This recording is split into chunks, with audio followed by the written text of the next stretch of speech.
Today we're going to be doing the 7th grade SBA review. The story we're going to be reading is The Heroine of Lime Rock. But before we get too far, we want to stop and make sure we go back and look at all the questions first so it kind of helps guide our reading. So to do that part of it, Miss Hayes is going to lead us through. All right, so if we look at the very first question in the selection, what is the meaning of the word feats in paragraph 16 of the selection? So I already went ahead and boxed that in so that I know that feats is a word that I'm going to look for when I go through and do my reading. For the second question, now remember, we're not answering these yet. So even though I think I may have an idea of what feats means, I'm not even going to think about answering it until I do the reading. So for the second question, explain how the selection shows Ida's courage. Include 2 details from the selection in your answer. The details that we're going to look for will be very similar to the concrete details that we used in our double entry journal for novels. So remember how we came up with concrete details and then we came up with our commentary? That's also very similar to annotating, and we're going to annotate the story later when we read it. But right now, we want to make sure that we're looking for concrete details that are related to Ida's courage in order to answer this question later. So also, we're looking for Ida's courage. That's characterization.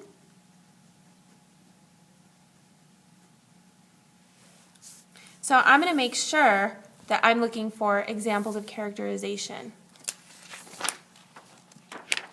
All right, and then the third question, which sentence tells how Ida Lewis and her mother are similar?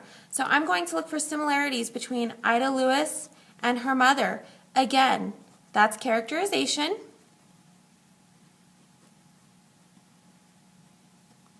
And that is also a level 2 question. If you go back to Costa's levels of questions, it's an avid strategy because this is asking us to compare and contrast. So we're going to compare and contrast Ida and her mother. Number 4, was Ida Lewis's decision to rescue the 2 soldiers a good decision? Provide 2 details from the selection to support your answer. Now this particular question is a tricky one because we're going to need to look to see if it was a good decision. That means that I'm going to have to make a judgment about Ida's actions. Now, I'm not going to be able to look through the text and see something that says, yes, Ida made a good decision by rescuing the soldiers. Or no, Ida did not make a good decision by rescuing the soldiers. I'm going to have to make this judgment on my own. So for this particular question, I could answer this question with a yes. I could answer this question with a no. So as I'm reading, I'm going to make sure I pay attention to why it would or would not be a good decision to rescue the soldiers. And I'm going to make sure that I can find 2 details from the selection. Again, those are concrete details, right? I'm going to have to make sure I can find 2 concrete details from the selection to support whether it was or was not a good decision. Question 5, based on the information in the selection, what conclusion can be drawn about the soldiers? The soldiers were taught to save lives, etc., etc. So that means that I'm going to look for examples of concrete details for the soldiers to support these answers. Which word best describes Ida Lewis? Compassionate, egotistical, helpless, delicate. Well, as I read, I'm going to make sure I look for examples of Ida Lewis being one of these things. So make sure that you're aware of what these words mean. Now, the word egotistical, the word compassionate, the word delicate, those words may not already be in your vocabulary. You may not already be aware of what those words mean. But I want to caution you, don't avoid using the word egotistical, for example, just because you don't know what the word means. Don't avoid the word compassionate as the possible answer just because you don't know what it means. So make sure as you go through and read the selection, you're not avoiding these words. You still want to answer this question by process of elimination, which we'll go over later. What inference could you make about Ida Lewis's attitude towards fame? And what was the author's purpose for writing this selection? Now, when we look for her attitude towards fame and the purpose for writing the selection, again, those are things that we're going to have to infer. Remember that word? Infer where we're going to have to pull clues from all over the story to answer these two questions. So it's really important that we annotate the text, which we will do next. Okay, so now that we've gone over each of our questions, it's time to read the text. But this time, as I read the text, I'm going to annotate and I'm going to look for the things that the questions are asking me so that way when I go back again to answer the questions, it's really easy to find. So follow along on your own copy as Mrs. Cabral reads this aloud and I annotate. All right, we're reading The Heroine of Lime Rock by Janet Gentry. Most young girls would hate having to live on an isolated rock surrounded by water, but not shy Ida Lewis. The 15-year-old was glad when her father was appointed to the lighthouse keeper of Lime Rock. Now he would be home with his family all the time. It was in June 1857 that the Lewis family moved to Lime Rock. The tiny island stood about 300 yards out in the Newport, Rhode Island harbor. It barely poked its craggy head through the waters of Narragansett Bay, but it was very dangerous to incoming boats. Though Ida had lived near the sea all her life, she knew very little about boats. She learned quickly. Every weekday, she had to row herself, her two younger brothers and sister to the mainland to attend school. The distance wasn't far, but often the boat would bob like a cork in the choppy water. Ida also learned to tend the light. For the long periods during gloomy weather or storms, the light was kept burning both day and night. 4 happy months passed. Then tragedy struck. Hosea Lewis had a stroke and left him paralyzed. Mrs. Lewis was appointed lighthouse keeper. One day she called Ida to her. "Ida," she said, "you will have to quit school. I cannot care for the light and your father too. I need your help." How sad Ida must have been to have to leave school, but she did not complain. She continued to row her brothers and sisters to school. She was also given the task of buying supplies for the light and groceries for the family. So much rowing back and forth caused the girl's arm to become strong. "Ida can set as straight a course as ever I could," her father would say. Late one afternoon, Ida heard faint cries of "Help! Help!" Peering through the dust, she could make out an overturned sailboat, and someone was clinging to it. Without thinking of danger, Ida was in her boat, skimming across the water to the rescue. When she reached the sailboat, she found not one but 4 young men clinging to it. Ida pulled the 4 into her boat and headed for shore. She had rescued 3 teenagers and a 20-year-old. They were very frightened and amazed to see a young girl at the oars of the rescue boat. "Please, please don't tell anyone about this," Ida begged them shyly. The youths promised to keep the rescue a secret. From then on, Ida kept a watchful eye for anyone in trouble in the water. Once she saved 3 farmers whose valuable sheep had fallen into the bay. The 3 borrowed a boat and followed the sheep as the tide carried it further and further out. Then the boat filled with water and sank. In only a few minutes, Ida was taking the drowning men into her boat. After she had deposited them on the shore, she went back and saved the sheep. It was Ida's rescue on March 25, 1869, that brought her courageous feats to the attention of the nation and the world. It was late afternoon. Cold rain and high waves drenched Lime Rock. Ida sat before the fire, her head bent over some sewing.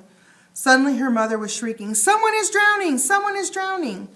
At once, Ida was up and calling to the older brother, "Come on, Hosea, hurry, I need help."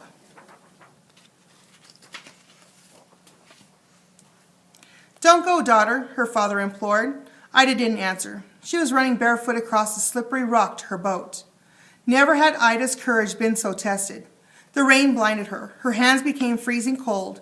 It took all her strength to force the little boat into the wind as the waves almost swamped it. This time, Ida's rescue saved 2 soldiers. They were from Fort Adams, which was on the bay, about 3 miles from Newport. Over and over, the soldiers thanked Ida for saving them. Ida, now 24, didn't want to be thanked. "What would you do if you had a boat and saw someone drowning?" she asked them. There was no way that Ida could keep this rescue a secret. The soldiers told everyone. Newspapers and magazines published the story. Ida received letters from all over the United States and England.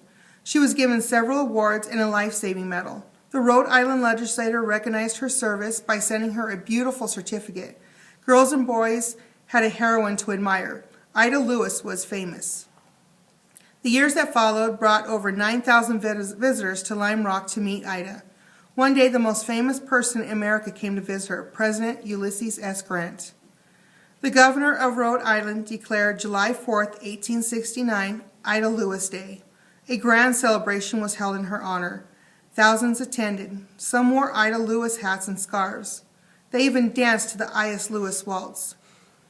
The people of Newport gave Ida a new boat. The rudder was made of walnut wood. The silver plate on it was inscribed, "The Heroine of Lime Rock." Ida asked a friend to give a thank you speech for her. "I've never made a speech in my life," she said. And with that, she got into the boat and rowed for Lime Rock. When she had gone a little way, she stopped and waved to the crowd. When Ida's mother died, Ida was officially appointed the lighthouse keeper. She was alone now except for her Cocker Spaniel, Dewey, 6 cats, and 7 rabbits. Some say that during Ida's lifetime, she saved 18 people from drowning. Some say more than 40. No one knows for sure because Ida wouldn't tell. She made her last rescue at age 63. Ida Lewis died on October 24, 1911, on Lime Rock, the place she never wanted to leave. The lighthouse is still there today in honor of this courageous Lady of the Light. It had been named the Ida Lewis Light. Okay, so you can see that as we went through, I added some things that for my annotations, and I maybe didn't find quite everything that I was going to look for with the questions, but while I was reading through, I was listening for some of the answers to some of these questions. So now it's time to go to our very first question, and let's read it again. So our first question says, what is the meaning of the word feats in paragraph 16 of the selection? A, actions, B, mistakes, C, thoughts, and D, wishes. Now, sometimes with words, they have more than one meaning. Now, I might know what feats means in my head. I might already have an understanding of what that word means. I might already use it day to day. But just because I already know what the word means doesn't mean I should just answer it without thinking about it. So first thing I'm going to do is go back to the text, and it says in the question, what is the meaning of the word feats in paragraph 16? So I'm going to go to paragraph 16, and now I'm going to look for the word feats. Her courageous, okay, so it was Ida's rescue on March 25th, 1869 that brought her courageous feats to the attention of the nation and the world. So there's my word. So what I'm going to do in order to answer this question, I'm going to take my pencil and I'm going to cover up the word feats so that I can't see it. So now I'm going to say it was Ida's rescue on March 25th, 1869 that brought her courageous actions to the attention of the nation and the world. So the word actions, if I replace feats with actions, it still makes sense. So I'm going to think, you know what, actions, that might possibly be a word that I'm looking for because it makes sense. But let's continue on because we don't want to just go with the first one that sounds right. Sometimes there's a better answer. So let's try it again. It was Ida's rescue on March 25th, 1869 that brought her courageous mistakes to the attention of the nation and the world. So first of all, saving people's lives, I don't think I would consider that a mistake. Second of all, people don't really call mistakes courageous, which courageous is another word for brave. So I don't think that mistakes is a good answer at all. So I'm just going to cross it out and rule it out right now so that I don't have to worry about it. So let's try again. It was Ida's rescue on March 25th, 1869 that brought her courageous thoughts to the attention of the nation and the world. Okay, so thoughts. So rescuing people were only thoughts? That's all she thought to do? I don't think so because she actually did it. If they were thoughts, then people wouldn't have recognized her for it. So let's go ahead and cross that one out. That doesn't make sense. So finally, it was Ida's rescue on March 25th, 1869 that brought her courageous wishes to the attention of the nation and the world. Well, these wouldn't be wishes because, again, just like with thoughts, it's something that she actually accomplished. If it was her wish, then she probably didn't accomplish all these rescues. So I'm going to go ahead and cross that one out as well. So my answer has to be A, by process of elimination. That is all for today. We're going to go ahead and continue answering question 2 next week for our next question of the day. So please make sure you keep your packet somewhere safe. You will need it by next Wednesday in order to continue working on these questions.